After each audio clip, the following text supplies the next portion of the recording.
She came to his office on a Tuesday. Not as a patient. Mira Santos did not need a psychiatrist, or at least she did not allow herself to believe it.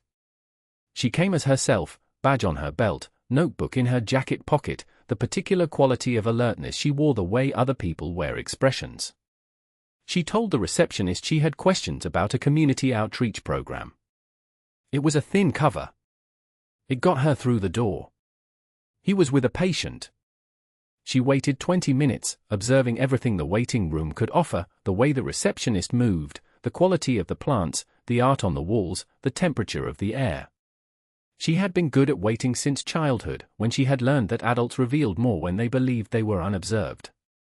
When he came to meet her, he was exactly as she expected. Calm. Attentive. Handshake firm without performance. He led her to a small meeting room rather than his main office, which she noted, controlled proximity.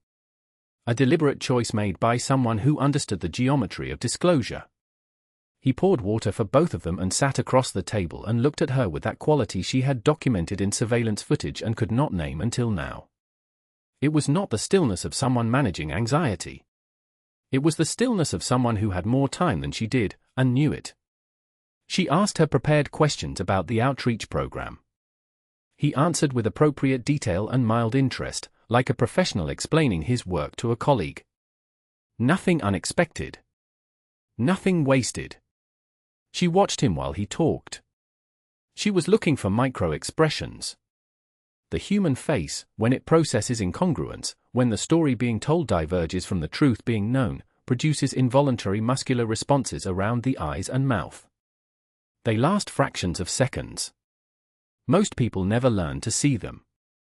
Mira had spent 3 years learning to read them fluently, continuously, without effort. There were none. Not a single one. This had happened only twice before in 12 years, and both times it had meant something clinical, a person lying so long and so completely that the gap between truth and performance had ceased to exist neurologically. The lie had become the truth. The mask had become the face. But that was not what she was seeing. He was not suppressing expression. There was no suppression. The stillness was native, as if the architecture of his face had been designed for neutrality in a way that human faces simply were not. She shifted her approach. Without transition, she asked about October 14th. The night a girl had been pulled from the river. The quality of his attention changed. Not dramatically. Nothing she could point to in court. But the air in the room altered, the way air alters before a change in weather. He said he had been in the neighborhood that evening. Without hesitation, without the microsecond delay that precedes a careful lie. He had been walking, he walked most evenings. She asked whether he had seen anything. He looked at her for a moment longer than the question required and shorter than what was actually passing between them, something she could not have itemized in a report but which felt, with absolute and unreasonable clarity, like recognition. Two people who had been circling each other in a dark house, finally in the same room. He said, "I did not see anything unusual." She noted, in her mind if not her notebook, that he had answered a slightly different question than the one she had asked. She left with 17 new notes and one new certainty: Daniel Cole knew more than he was saying. Not like someone hiding a crime. Like someone protecting something so much larger than a crime that the ordinary categories of investigation did not apply. Outside in the grey November street, she looked up.